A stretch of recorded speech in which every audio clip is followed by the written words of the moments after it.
Senhoras e senhores, muito bom dia a todos. Sejam bem-vindos mais uma vez à Vitória, capital do Espírito Santo, para iniciarmos os nossos trabalhos do 4º Congresso Brasileiro Governança, Fiscalização, Competitividade, Sustentabilidade nas áreas da engenharia, agronomia e geociências. Eu vou pedir permissão às senhoras e senhores para que eu possa tirar a máscara, porque senão, se eu colocar o óculos com a máscara embaça e eu não consigo ler o mini currículo do palestrante, ok? Obrigado.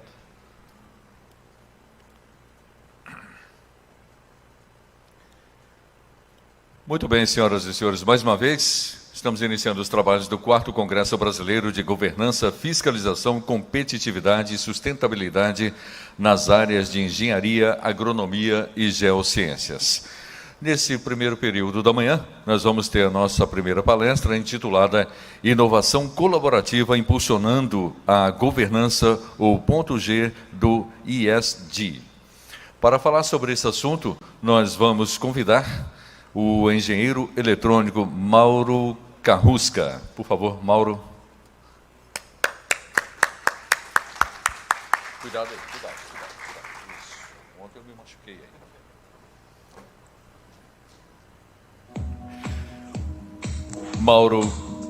Mauro Carrusca é engenheiro eletrônico, professor especialista em inovação e empreendedorismo pela Babson College, nos Estados Unidos da América. Conselheiro de Inovação de Empresas em Estratégia de Inovação e Visão de Futuro, evangelista em ESG através da inovação colaborativa. Foi executivo e consultor da IBM nos Estados Unidos, no Silicon Valley e IBM Brasil. CEO e fundador da Care Innovation, atua como vice-presidente da Agrotech da Sucesso, Minas Gerais, membro do Conselho de Inovação da AC Minas e do Conselho de Presidentes de Minas Gerais e consultor da FGV, Fundação Getúlio Vargas. Idealizador da plataforma Care, modelo de gestão colaborativo, um dos realizadores do movimento de inovação aberta Ideias for Milk, da Embrapa. Também idealizador do primeiro coletor de dados nacional, palestrante em eventos nacionais e internacionais e também, nas horas vagas, ele escreve. É coautor do livro Pinceladas de Inovação. Senhoras e senhores, apresento-lhes o engenheiro Mauro. Mauro, bom dia, seja bem-vindo ao nosso evento. Bom dia. Pedi autorização aí de vocês para também tirar a máscara, porque falar com máscara é difícil. Parece que volta para a gente, né? Bom, vamos dar início. Muito obrigado pela presença de vocês. Eu agradeço aí ao Jorge, eu não estou vendo ele aqui, deve estar chegando aí, pelo convite, né? Depois dessa pandemia que nos assolou aí esses anos todos, que a gente está aqui agora ainda imerso nisso, é a primeira vez que eu volto ao palco. Foram muitas palestras online, muitas falas online. A última vez foi em Florianópolis, em janeiro de 2020, para uma multinacional americana, onde eu estava abrindo um evento. E de lá para cá, não preciso de repetir o que aconteceu no mundo, né? Então, a confiança da organização de me dar essa oportunidade de estar aqui é fantástica para mim. E eu gosto muito de compartilhar. E eu fui apresentado e de uma forma muito formal. Eu gostaria de contar um pouco de quem sou eu. Eu não tive uma infância fácil, né? Eu tive que me virar para estudar, desde ser camelô e até um dia conseguir realizar um sonho, que é fazer engenharia. Engenharia na PUC. E é interessante que, aí eu gostaria de compartilhar com vocês, o primeiro ponto que eu ajudo clientes nossos. Fiquem do lado das pessoas boas, apoiem pessoas competentes. Você não precisa de 100, você precisa de um que vale por 100. Só que, quando você conseguir, não o perca. Valorize. Reconheça. E eu fiz isso. Eu sempre fui um autodidata de tecnologia. E quando eu entrei na PUC, eu olhei para os lados, só tinha fera, que tinham saído de grandes escolas técnicas. Eu não tive essa oportunidade. O que eu fiz? Eu me apoiei neles, fiquei do lado deles. E fui premiado no final do curso com o primeiro lugar da universidade. Isso para mim foi um prêmio de empreendedorismo, de saber o que você quer, de resiliência, né? E a vida foi passando. Uns anos depois, eu fui para o Silicon Valley, já pela IBM, e fiquei vários anos lá. E é outro mundo. E eu entrei lá em 85, no olho do furacão, com um estudo paralelo que eu tinha de entender quando é que o computador viria para a mão. Porque para mim mudaria tudo. Porque a informação chegaria na mão de quem não tinha acesso à informação. E desse tempo todo que eu fiquei fora, que alguns anos depois, exatamente, nós estamos muito felizes que a nossa empresa completou 28 anos agora. E nesse tempo todo, a gente veio desenvolvendo esse modelo. E esse modelo que a gente chama hoje, que é o modelo de gestão colaborativa, que realmente é a inovação. Como é que a gente une essas mentes? Eu acredito na empresa movida não mais por pessoas, mas por cérebros, independente do corpo que abriga o cérebro. E esse é o que a gente faz. Então, esse momento que a gente fala em governança, que a gente fala em transformação, fala em digital, fala em tecnologia, falamos em aceleração, falamos em futuro, falamos em transparência, em ética. Tudo isso, nós estamos falando da colaboração, da inovação colaborativa. E aí, quando a gente fala, o que é colaborar? Colaborar é sobre gente. É sobre pessoas. Nós que lidamos com a inteligência artificial, eu ainda não conheço a inteligência artificial colaborando. Pode ser que no futuro isso aconteça, mas por enquanto ainda não. E outro detalhe, pessoas que não estão bem, pessoas que não estão felizes, elas têm menos propensão em ser colaborativas. Então, quando a gente vê a colaboração está ligada à felicidade. É a mesma coisa da inovação, que está ligada à colaboração, que por sua vez está ligada à felicidade. E detalhe, a governança é sobre colaboração. Resumindo, governança é sobre gente. Governança não é regra, é gente. É gente que coloca, que faz acontecer, né? E esses desafios da governança são muitos, porque nós estamos num contexto muito instável, um contexto de incertezas, e que, na verdade, a gente tem que perguntar, que momento é esse?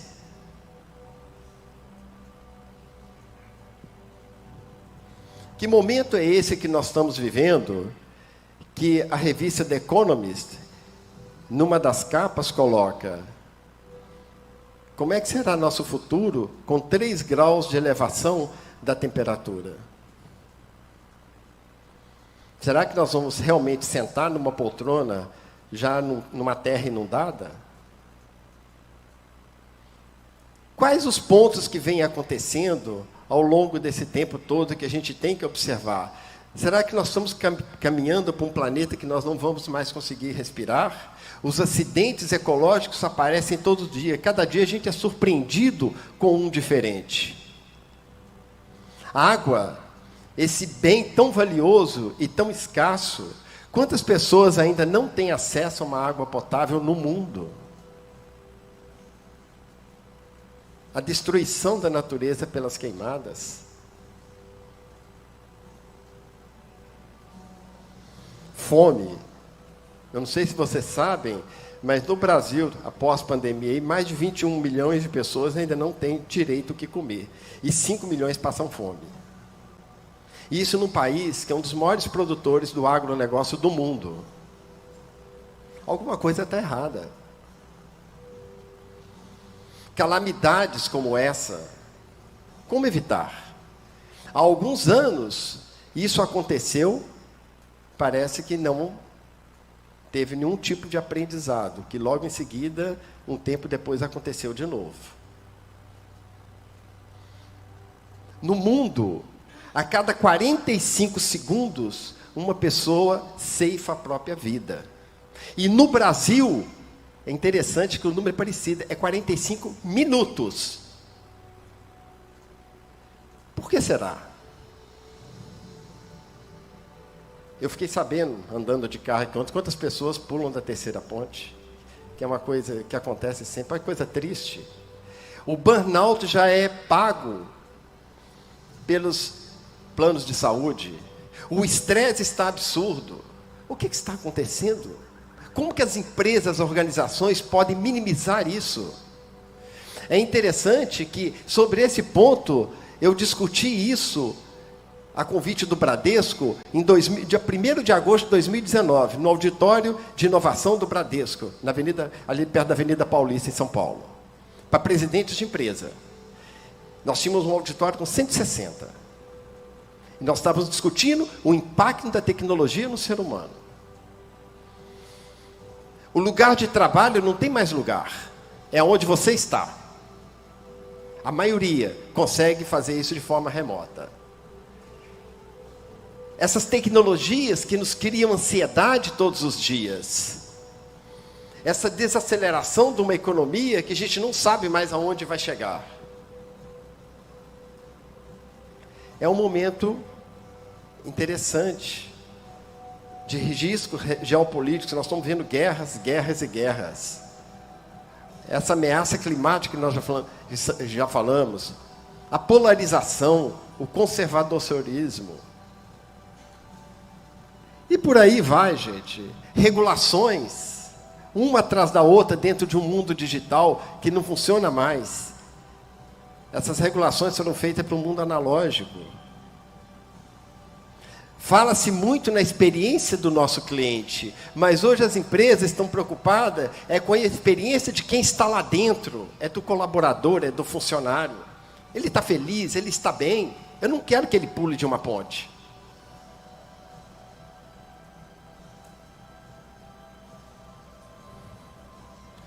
E é bacana que alguém desperta para isso. A BlackRock sempre, né, manda essas cartas para os acionistas. O Larry Fink, que é o fundador da BlackRock. A BlackRock é uma administradora de fundos, uma das maiores do mundo, e administra, se não me engano, a maior, e administra alguns trilhões de dólares.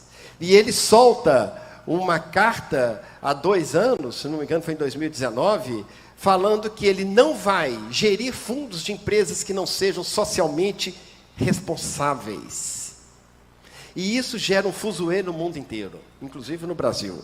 O que já era uma coisa antiga, parece que é moderno, mas não é. Isso não é moderno. Só que existe um momento do hype, existe um momento que aquilo vem à tona. E começou com ele. E nós estamos ainda falando desse momento onde, daqui a algum tempo, em 2050, nós vamos ter 10 bilhões de pessoas. E se o ritmo da alimentação, da produção continuar do jeito que está, não tem alimento para todo mundo. Falamos, segundo o mapa da fome, que um terço dos alimentos produzidos se perdem entre a porteira da fazenda e a mesa do consumidor. Gente, somos engenheiros. Eu sempre falo e repito, engenharia muda o mundo, ela transforma o mundo, e nós temos que transformar isso. Olha as oportunidades que estão batendo na nossa porta. 1/3 dos alimentos, 33,33% é perdido. E a logística? Nós estamos falando de uma energia que 1/5 ainda não tem acesso. Estamos falando de profissões novas. Fala-se de desemprego tecnológico. Segundo o Fórum Econômico Mundial, mais de 30 novas profissões já apareceram. Eu selecionei algumas interessantes para discutir com vocês e mostrar para vocês aqui. Uma delas que eu acho muito bacana, assessor de enviesamento algoritmo. Enviesamento algoritmo. Sabe o que é isso? É você, na sua empresa, desenvolver uma inteligência artificial para algum fim, e essa inteligência artificial tomar um outro sentido, sozinha. Por exemplo, ela fica homofóbica. Existe hoje um cargo para isso. Como existe um cargo para um detetive de dados, para um analista de cybercrime. Por exemplo, os carros autônomos vão ser realidades a curtíssimo prazo de tempo. É só o 5G se popularizar. Você já imaginaram você sentado no banco de trás, no seu carro, com sua inteligência artificial te levando para uma viagem e alguém sabotar, um hacker, entrar na sua inteligência artificial e jogar seu carro num abismo? Então, nós temos esse cargo, que é o cara que vai ocupar o analista de cybercalamidade. E são vários. Você fala, olha, eu estou com um problema com um funcionário, o que a gente fala com ele? Manda ele procurar o nosso consultor de saúde digital. Ele está com algum problema de estresse. Parece brincadeira, mas isso existe. Mas, facilitador de trabalho remoto. Precisamos de colocar um departamento em casa. Como é que faz? Veja com o diretor de facilitador de trabalho remoto, que ele sabe todas as coisas que têm que serem preparadas. Gerente de equipe, homem-máquina. Você vê que a gente está evoluindo muito. E esse futuro, esses sinais dos futuros estão na nossa cara todos os dias. Eu quero mostrar aqui alguns segmentos. Eu peguei 2, porque senão a gente fica aqui o dia inteiro. Vocês já imaginaram a energia sem água? Sem o vento, sem o sol e sem os dejetos animais para fazer sem a matéria orgânica para fazer a energia da biomassa? Pois é. Olha para vocês verem onde nós chegamos. Pois é, tem gente que pensou assim, uma startup francesa, ela passou a gerar energia a partir de uma luzinha emitida por uma bactéria no fundo do mar. E através de um estudo, ela conseguiu cultivar essa bactéria do lado de fora, e hoje ela já consegue iluminar, gerar uma potência equivalente a uma lâmpada orgânica. Ou seja, uma energia que vem de bactérias. Inclusive, essa startup é investida pelo Google. E por aí vai. Vocês já imaginaram o leite sem a vaca? O hambúrguer sem o boi? O ovo sem galinha? O café sem grão? Parece tudo isso impossível, mas não é. Isso já tudo é realidade. Né? Os vegetais já estão fazendo hambúrguer, já estão fazendo ovos, né? O leite foi desenvolvido a partir só da proteína do leite, já se desenvolve, já tem uma startup nos Estados Unidos que fabrica até derivados do leite. Mas onde que eu quero falar? A gente está numa região do café. Mas já pensaram num café sem o grão? Pois é. Aumenta um pouquinho para mim. Isso é uma verdade. Em Seattle, nos Estados Unidos, né, uma startup conseguiu sintetizar, a partir de 100 compostos, tá, do café tradicional, e desenvolveram, né, um pó exatamente com o mesmo aroma e sabor do café, usando 60 tipos de planta. E o mais interessante e a ousadia é que eles fizeram um teste à cega, dentro da universidade. E eles montaram uma banca, colocando 2 garrafas de café, uma produzida a partir de 60 vegetais e a outra de um café de uma grande produtora e comercializadora, que é a Starbucks. Né? E colocaram o pessoal para sentir esse café. Pasmem. O café preferido foi o sintetizado a partir de 60 vegetais. Simularam o café com grão. E é interessante, eu estou colocando esse ponto para mostrar de tudo isso que a gente viu para trás aqui, aonde que essas startups, esses garotos estão procurando. Primeiro, Eles não querem substituir. Por quê? Eles sabem que lá em 2050 nós vamos ter deficiência. Então, eles querem gerar produtos para participar dessa festa.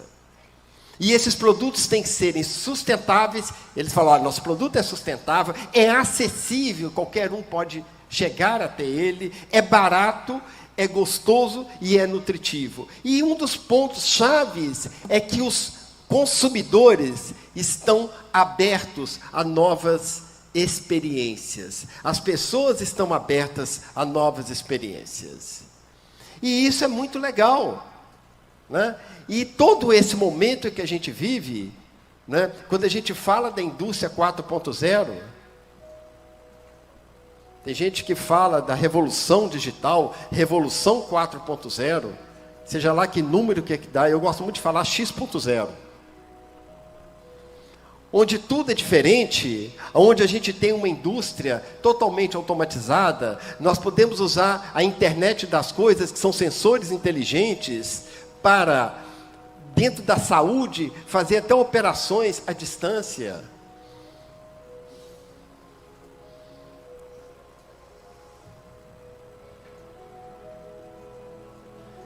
E isso é muito legal. No agronegócio, essas tecnologias vêm fazendo sucesso. Olha a produção do Brasil. Nós conseguimos aumentar exponencialmente a nossa produção sem aumentar 1 metro quadrado em área plantada. E isso é a mesma coisa que na produção do leite. Essa eu conheci bem, porque eu venho acompanhando a cadeia. Quando a gente fala em drones, em Dubai estão já fazendo drone para transporte de passageiros, só que a Embraer também já está lançando dela. Então nós estamos evoluindo muito, muito, muito, muito. E por quê? Esse mundo, gente, atual, esse mundo digital, ele não cabe mais no mundo analógico. Um conselho que eu gostaria, assim, uma mensagem para vocês. Esse momento que a gente está vivendo é tão diferente, que eu acho que vocês deveriam, sabe, eu às vezes faço isso, levantar e acordar e dar um beliscão com força, sabe? Para doer, falar, caramba, eu estou vivo. Eu estou vivendo toda essa transição. Gente, nós estamos num ponto de inflexão entre um mundo analógico para um mundo digital. O que está acontecendo na vida hoje e no planeta não é nada do que está para vir. Nada. O que eu faço há anos é estudar futuro. E vou falar para vocês, vai mudar muito.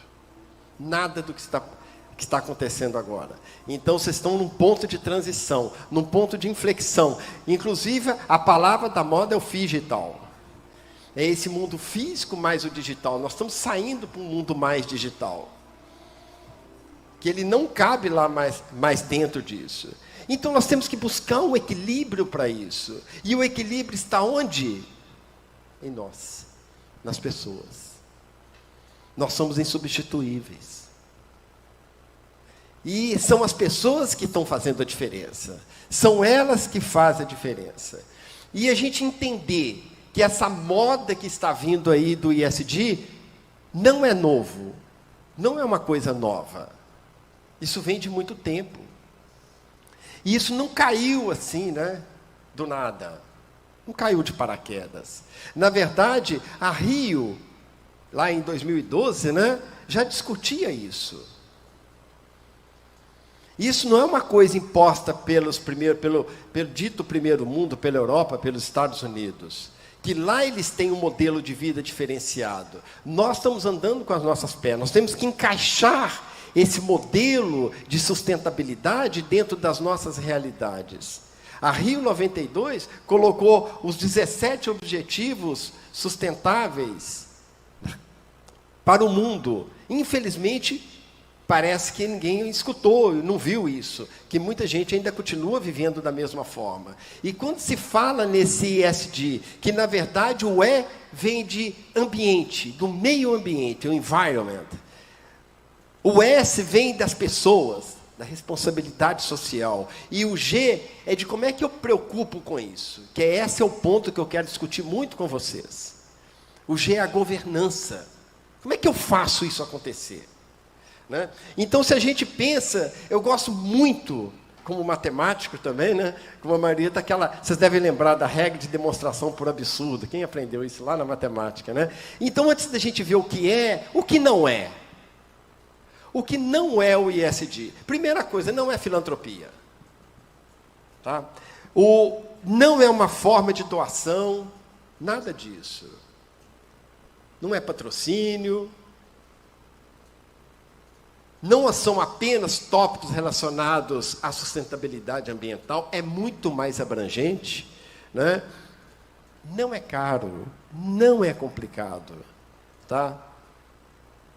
Não pode ser um faz de conta, que o americano chama de greenwashing, ou seja, eu falo que faço, mas na verdade eu não faço. É só para a mídia saber que eu estou bem, que minha marca é legal. Mas às vezes não é verdade o que está acontecendo, né? A tradução básica para mim, que eu gosto muito de usar, é essa. É uma habilidade da empresa de ser sustentável, de sustentar valores de longo prazo. Gente, isso não é modismo. Isso não vai ser mais um quadrinho pendurado na recepção do negócio, na recepção da empresa. Não vai ser. Como foram várias outras certificações e selos. Isso veio para ficar, porque quem está cobrando são essa garotada que a gente viu, são esses jovens. Aliás, eu vou abrir um parênteses. Há uns 2 meses atrás, a Band me ligou e eu entrei ao vivo falando 5 minutos no canal Rural. E, focado ao agronegócio, eles queriam saber o que eu imaginava, o que eu pensava sobre ESG, inclusive de um projeto que a gente lançou, um programa para ajudar as organizações. E é interessante que no finalzinho, a última palavra minha, o Tavinho, que é um cara que coordena, ele me perguntou: Carrusca, isso é para todos? E a minha resposta caiu assim, né? Eu falei: poxa, eu vou gastar mais meia hora para explicar. Eu falei: não, é para todos. E vou dar um exemplo. É para quem planta o trigo, até para quem vende o pãozinho na padaria. Pronto, deu para entender a cadeia de valor? Ou seja, passa por uma fábrica, passa por uma indústria, passa para o cara que está lá com a mão suja, que está sentado no trator, e passa para o cara da padaria. Ou vocês acham que um jovem que entrar numa padaria e ver um maltrato a um colaborador, a uma pessoa lá dentro, isso vai ficar impune? Ou ele vai numa rede, no Instagram, ou numa rede social e publica aquilo com uma foto ou com áudio? Ou passa impune se nessa padaria um dos funcionários percebe que um rejeito é jogado no esgoto que não deveria, isso está poluindo o planeta em que ele vive. Ele vai na rede e fala sobre isso. Ou seja, isso é para todos, isso veio para ficar, né? Então, é importantíssimo a gente entender esse negócio e pensar, entendendo, ele significa essa mudança climática, mas é mais. Nós estamos falando de meio ambiente. Quando nós falamos do social, nós estamos falando principalmente da diversidade, da inclusão e da equidade. Para com isso que em cargos iguais as mulheres têm que ganhar menos que os homens. Poxa, são mentes. Como eu falei no início, a empresa tem que ser gerida, não é por pessoas, é por mentes. Independente da cor da pele, do sexo, sei lá, da opção sexual. Não tem sentido mais. Nós estamos no outro mundo. Bem-vindo ao século XXI.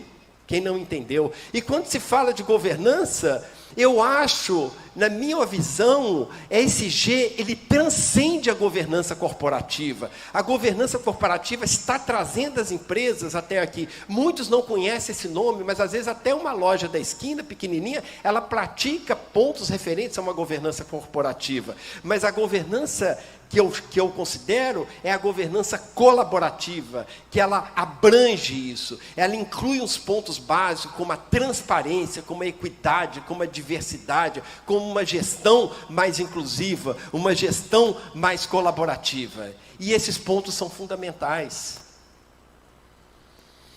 Nós temos que pensar nisso, nós temos que pensar dessa empresa diferente, dessa organização onde as pessoas são iguais. E que eu consiga dar transparência às minhas ações e não tenho medo disso, porque o ISD, o ESG, como preferirem, ele exige isso. Bom, Toda vez que eu vejo, eu começo a rir, né? Na verdade, eu prefiro a muqueca capixaba. Mas é uma brincadeira, né? Para a gente quebrar um pouco. E eu acho que essa pandemia não tem quem não virou chefe em casa, né? Ou quem não sabia, tentou aprender a fazer alguma coisa, né? Mas o que eu quero contextualizar com vocês é que a gente precisa descomplicar o ISD. Ele não é complicado. Dá para fazer, independente do tamanho do negócio de vocês, tamanho da empresa. Pode ser uma corporação de 100 mil pessoas e pode ser uma empresa de 10 pessoas. Todas têm que praticar isso. Nós temos que desgourmetizar esse ISD, né? E, na verdade, como eu falei antes, ele não caiu de paraquedas. Nós temos oportunidades de ganhar muito dinheiro, oportunidades de colocar a nossa marca em relevância usando isso. E isso vale para uma empresa, vale para uma entidade, vale para o governo, vale para uma associação de classe. Isso é para todos. Todos têm que praticar. Nós estamos no mesmo barco. Nós estamos dentro do planeta, que é nosso. E nós temos que cuidar dele. E é interessante que a consciência do brasileiro é muito legal. Uma pesquisa da PwC mostra que mais de 47% das pessoas relacionadas ao agro estão preocupadas com ações sustentáveis, contra, se não me engano, 39% do resto do mundo. São oportunidades que não param. E entender que o ESG, a implantação, não é uma coisa pontual, é uma jornada. E ele não pode ser paralelo ao negócio, ele tem que ser transversal às suas ações. Esse é um ponto que eu gostaria de aflorar para vocês. Nós temos que entender essa mudança, que os benefícios que ele pode trazer para a gente. E são vários. Ele é estratégico para o nosso negócio. Aqueles jovens que são os nossos clientes, que são os consumidores, eles podem não comprar mais o seu produto ou o seu serviço. E como é que nós vamos pensar em ESG? Primeiro, em estratégias de regeneração. Mentalidade do berço ao berço. Ou seja, se eu fabrico cerveja, eu quero o vidro de volta, eu quero a lata de volta. O que eu fabrico, eu quero reciclar isso. Se eu fabrico um equipamento eletrônico, é do berço ao berço. De ponta a ponta. Eu tenho que tomar conta da cadeia de valor, né? E isso é fundamental. Pense o negócio... voltou. Na cadeia de valor, como um todo. Para isso, né, o consumo é importante. É interessante que a gente tem um modelo de vida que a gente não quer mudar. Está muito confortável, está tudo muito bacana. Eu sei que as minhas ações estão destruindo alguma coisa, ela tem um efeito global. Mas eu também não quero mudar. E nós temos que ter ações para garantir o planeta. Não é para agora, é para o amanhã, é para o futuro. Garantir um planeta para todos. E, como eu já falei, inovação é sobre pessoas, governança é sobre pessoas, colaboração é sobre pessoas. Inclua as pessoas. Normalmente, eu falo muito na área de inovação, ela entra na organização em cima, mas é executada de baixo para cima. E a governança também é desse jeito. Quem em cima fala, precisamos adotar, mas quem vai fazer a implantação é de baixo para cima. Então tem que incluir 100% das pessoas. Por isso que a conscientização é importante. E quando a gente fala do ponto X do ESG, então nós estamos falando da governança. A governança nós já sabemos, é o que mantém o negócio em pé. A governança corporativa. E o G, ele vai dar sustentabilidade ao que já existe. Mais ainda. Então, ele deve promover essa inclusão, essa transparência, saber comunicar isso, garantir que as ações sejam realizadas de forma transparente. A palavra mágica é transparência. Transparência, transparência e transparência. E entender que nós não temos nem o S, nem o G, nem o E, se nós não tivermos a governança. O E, gente, e o S, alguns anos atrás, era uma pessoa dentro da empresa. Às vezes estava pendurado no departamento pessoal. Depois ficou importante que virou um setor. Depois virou um departamento do negócio. Hoje tem que ser um negócio. Eu não sei se vocês lembram lá da tecnologia, a gente falava muito isso, né? A tecnologia era um pedacinho da empresa, e hoje é a empresa. Antes a gente tinha uma pessoa, não, hoje todos têm que estar envolvidos com a tecnologia, né? E as vantagens são muitas. É bom para o bolso, em todos os sentidos. Por exemplo, uma empresa ela é vista pelo mercado de uma forma diferenciada, né? Reduz desperdícios, etc., né? Diferencia o negócio. É bom para as pessoas, principalmente porque você sabe que está consumindo um produto de maior qualidade. Se for um serviço, você sabe que aquela empresa faz alguma coisa em prol das pessoas, em prol do planeta, né? Desenvolve comunidades sustentáveis. É bom para o planeta. Primeiro que a gente deixa de ter ações agressivas, redução de pegadas de carbono, etc. Impacto positivo no mundo, né? Agora, o que eu tenho visto aí, gente, na prática, é que muitas empresas estão fazendo, mas pela dor. Ou seja, como diz por aí, né? A casa caiu, temos que fazer alguma coisa. E aconteceu recentemente no Brasil, vocês devem ter visto na mídia, saiu na Veja. Um ex-funcionário pegou uma mensagem de um líder da empresa que ameaçava funcionários de demissão caso eles tivessem alguma falha no processo. Isso viralizou através de um post no LinkedIn. O que aconteceu?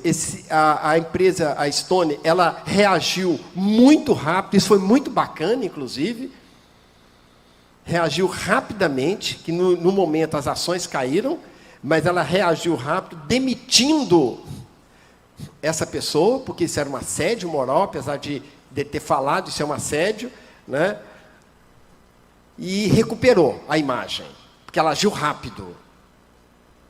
Condição de crise foi rapidíssima aqui.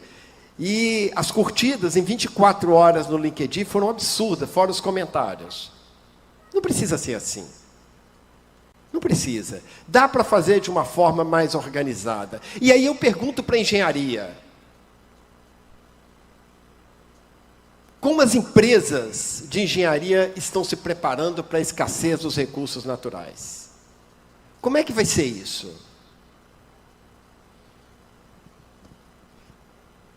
Não dá mais para lutar contra. Esquecem. Mas nós temos que pensar de forma holística. Nós temos que rever nossos modelos. Subir no telhado e olhar de cima. Aonde eu posso atuar? Nós temos que pensar com uma mente diferenciada. Nós temos que esquecer os velhos modelos. Inovar, gente, é esquecer o passado. Senão você não vai para lado nenhum. Fica andando em ciclo. E pensar de uma forma que eu gosto muito. Essa escritora e essa pensadora, ela fala uma coisa que eu acho super legal, mas eu gostaria de falar de uma outra forma. Imagine que vocês estejam numa estrada e que você sabe que essa estrada é finita. E você está a 3 quilômetros de chegar ao final da estrada. E você está a 110 quilômetros por hora escutando música. Você vai ter um problema. Por que não tomar caminhos paralelos? Por que não diminuir a velocidade? E é o que está acontecendo.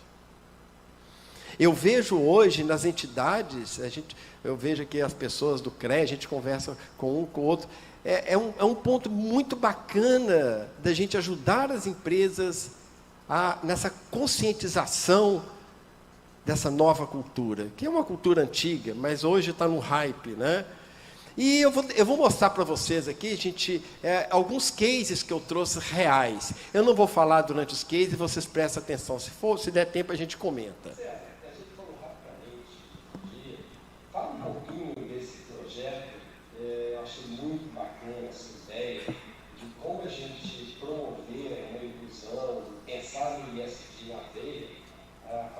soja. Isso parece ser uma coisa muito disruptiva, muito inovadora. Tenta aí resumir para a gente o que é isso. Olha, no começo isso não era nada premeditado, nem concebido, nem planejado. Há 20 anos atrás, a gente sonhou, eu e meu filho, em fazer um produto para substituir petróleo. E esse produto, ele usava uma tecnologia transformando óleo de soja, portanto, oleoquímica vegetal. E a gente passou muitos e muitos anos e esse projeto ele não decolou. A gente acho que estava muito fora da hora, muito antes, e agora, recentemente, a gente percebe que isso está no momento. A gente vê a COP26, então tem uma série de coisas que indicam que a gente vai, de um projeto mal sucedido no começo, a gente vai converter em grandes coisas atualmente. E a gente começou a praticar inovação aberta. Meu filho tem essa visão, e ele acabou descobrindo um sistema construtivo à base do nosso material. A gente constrói placas e a gente tem uma cola também feita da soja, e a gente cola as placas, a gente consegue fazer uma casa inteirinha, com cobertura e Essas placas são a partir do óleo? A partir do óleo de soja. Qual a porcentagem de óleo e de petróleo que ainda usa? A gente consegue chegar em algumas formulações até 90%. Qual o tempo médio de construção de uma casa popular usando esse material? Olha, se você já tem a placa, você, em 48 horas, você levanta essa casa. E é uma casa que te permite um conforto, porque ela tem isolamento termoacústico. Então, você consegue uma temperatura muito mais agradável, e é uma obra limpa. Você termina a obra, não tem sujeira, não tem desperdício na obra. Tudo que eventualmente sobrar ali, você traz de volta e recupera. Então, é um espetáculo.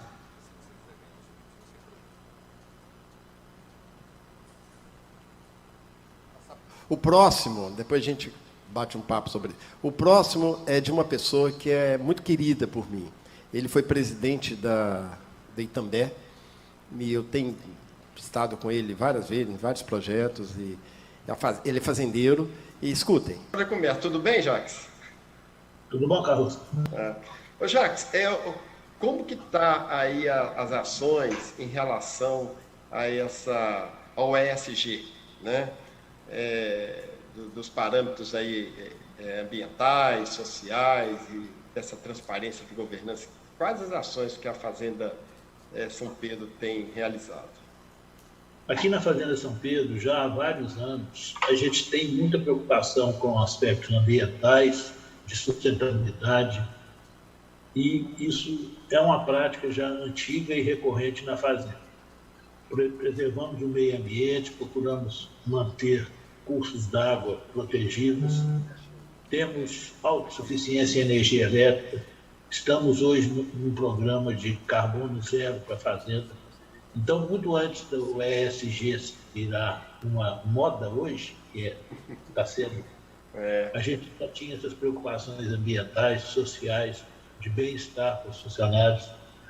Hoje, os nossos colaboradores têm internet, a fibra ótica, em cada casa. Então, é uma preocupação antiga, recorrente. Na parte de governança, a gente tem procurado atender um desafio das fazendas hoje, que é a sucessão. Transformamos a fazenda numa sociedade anônima. Meus filhos, um trabalha aqui, os outros são acionistas dessa empresa. Então, a gente está preocupado com a continuidade do trabalho aqui na fazenda, que já é da família já há quase 100 anos. Então, essas preocupações que hoje são muito faladas, a gente já tem isso há muitos anos na nossa mente. Bacana. E o ESG hoje, você vê que você não é uma fazenda gigante, também não é uma fazenda microfazenda, mas é para todos, né, Jacques? Eu acho que esse ESG veio para ficar, né, hoje nesse mundo moderno, conectado, e eu acho que é importante a gente atender esses requisitos modernos hoje de sustentabilidade ambiental e da sustentabilidade da própria empresa, do nosso empreendimento. Com certeza. Ô, Jacques, muito obrigado, cara. Foi ótimo falar contigo. E qualquer hora dessa a gente vai estar junto aí. Combinado. Bom, vocês reparem, vou mostrar mais um aqui. O primeiro, o César, ele é um dos fundadores da Caramuru Alimentos. É uma gigante do país. Vocês devem conhecer os produtos. Um deles é o óleo Sinhá. Está aí no supermercado. Eles fazem várias coisas, né?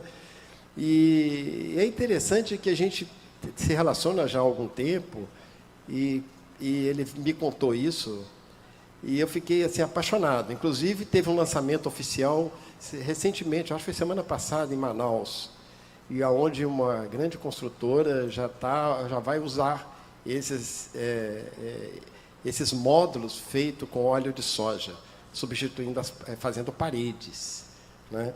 E no mundo onde as pessoas, milhares não têm teto, né? É um sonho de consumo ter uma casa própria, né? E isso vai viabilizar. E o meio ambiente agradece, né? E são coisas alternativas. O Jacques é uma pessoa ímpar. Já o visitei, a gente está muito junto, workshops que a gente já fez dentro da fazenda dele. É muito interessante como ele lida com as pessoas, como ele é humano, como as pessoas amam estar lá com ele. Essa da fibra ótica, eu achei sensacional a ideia dele, de colocar fibra ótica nas casas de todas as pessoas que trabalham na fazenda para que possam se interligar com ele, né?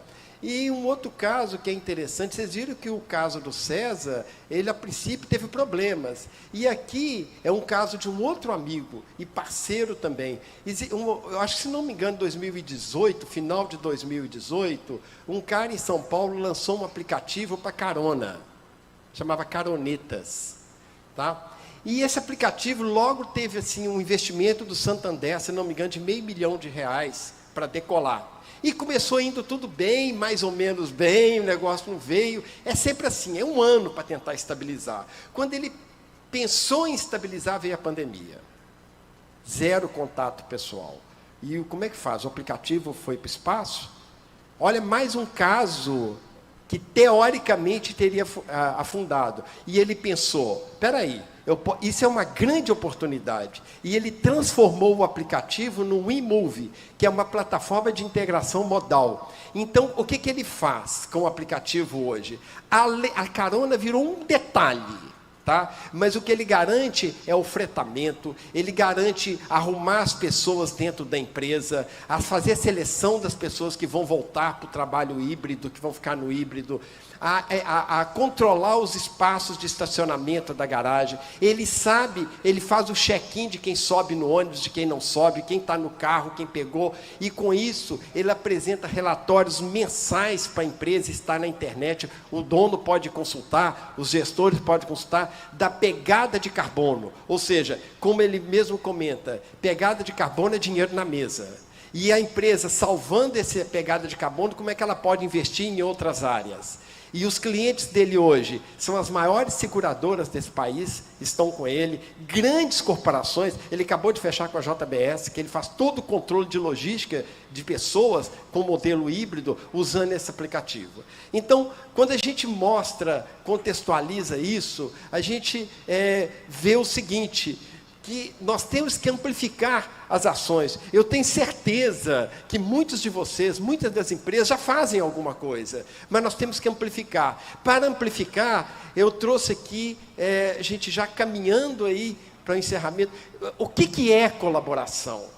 O que significa isso? E eu acho que nada melhor da gente pensar nos Jogos Olímpicos. Quando a gente vê isso daqui nos Jogos Olímpicos, você vê, olha que interessante, naquelas canoas eu tenho várias mentes ali, eu tenho 4 mentes treinadas e não são iguais, porque as pessoas não são iguais, mas elas têm o mesmo foco, têm a mesma força, sabe o esporte. O grande desafio é como eu vou montar times de confiança.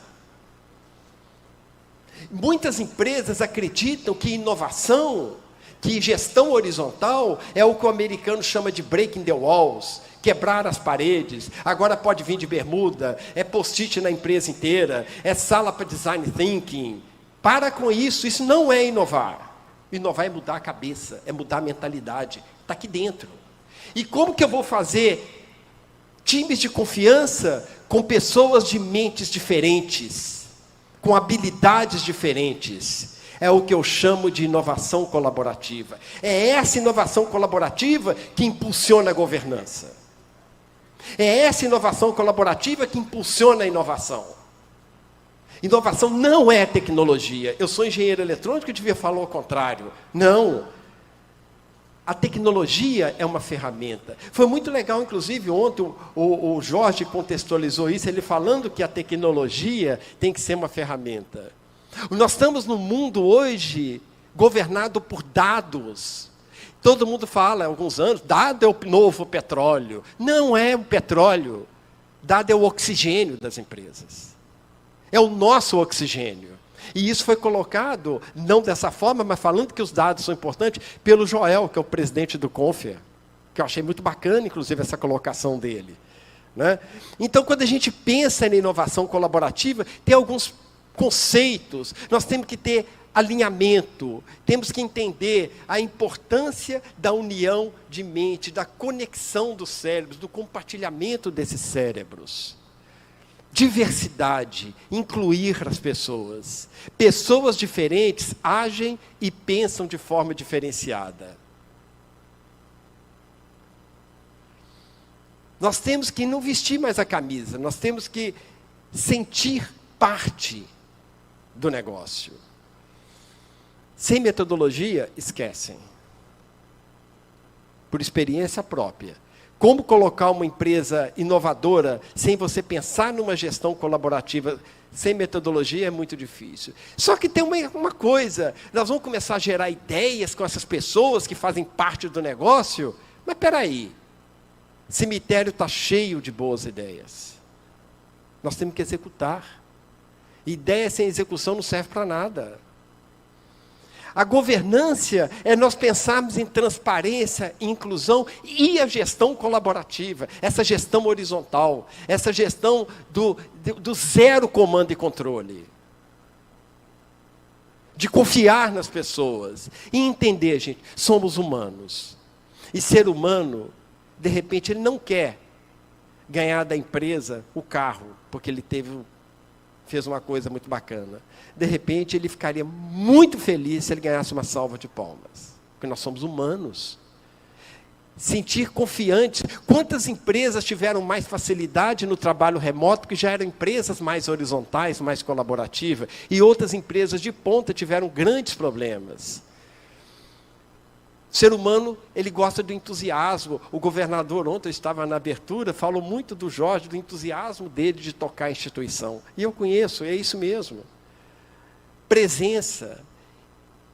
E, para a gente pensar um pouco, é como se a gente estivesse subindo uma montanha. Escalar, gente, não é uma coisa fácil. Eu adoro esportes radicais, mas você tem que ter uma equipe de confiança para te treinar.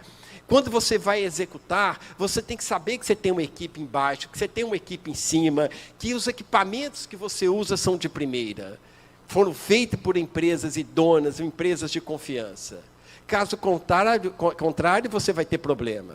Então, tem os passos para a gente implantar essa jornada. E esses passos são, o primeiro, nós temos que entrar dentro do negócio, que eu chamo de assessment, que é conhecer muito bem. Depois nós passamos para a conscientização da portaria de uma empresa, do balcão de uma loja, do pé do café, de quem está lá, até no topo da pirâmide. Todos têm que ter consciência da importância disso.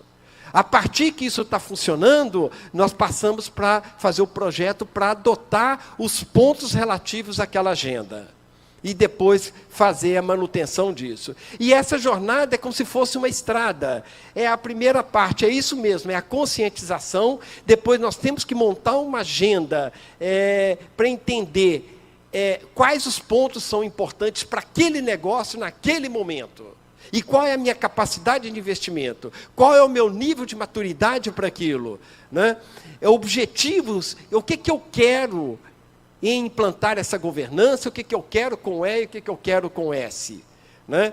E, durante esse tempo todo, nós vamos ter novos desafios, nós vamos ter riscos chegando, e que nós vamos estar sempre que revendo esses projetos, revendo a nossa agenda, fazendo os alinhamentos necessários para partir para a implementação.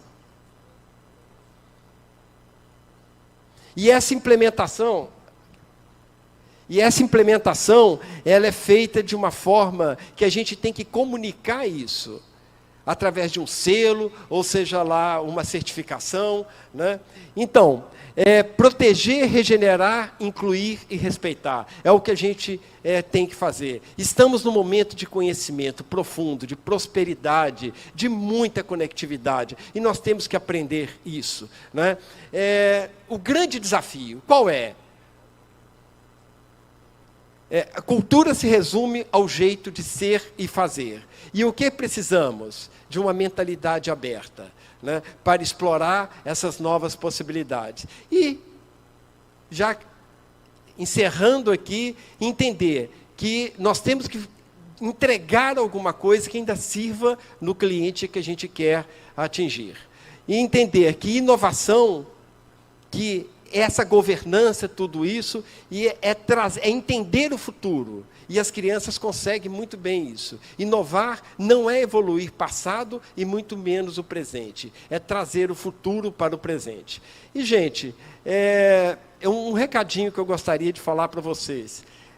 Como se fazer presente? Eu acho que, de repente, está na hora da gente esquecer um pouquinho o celular para dar um beijo, por exemplo. Né? E tem gente que não desgruda, para atender o celular. Ou vai conversar com um amigo, para de conversar com um amigo, de namorar para poder atender o celular. Eu acho que está na hora de repensar. Bom, muito obrigado, gente. Muito obrigado de novo ao convite do CREA. Infelizmente o Jorge não está por aqui, mas fica extensivo a ele, dessa confiança. E a empresa do futuro é esses pássaros, gente. Quem é o colaborador? Quem é o presidente? Quem é o líder? São todos. Todos estão lá. Né? E agradeço novamente. E uma surpresinha aqui. Né? Meus contatos estão aí, mas depois eu compartilho com vocês aí. Tá? Esse livro, que eu lancei um livro há algum tempo, 2 deles eu gostaria de sortear para quem está aqui. Né? Quem deu a honra de estar nos aguentando até aqui. Eu vou deixar aqui com o meu amigo aqui para fazer esse sorteio aqui da melhor forma. Ali também tem no site nosso, tem o livro disponível. Se vocês quiserem, podem apontar lá o leitor de QR Code. Muito obrigado, gente.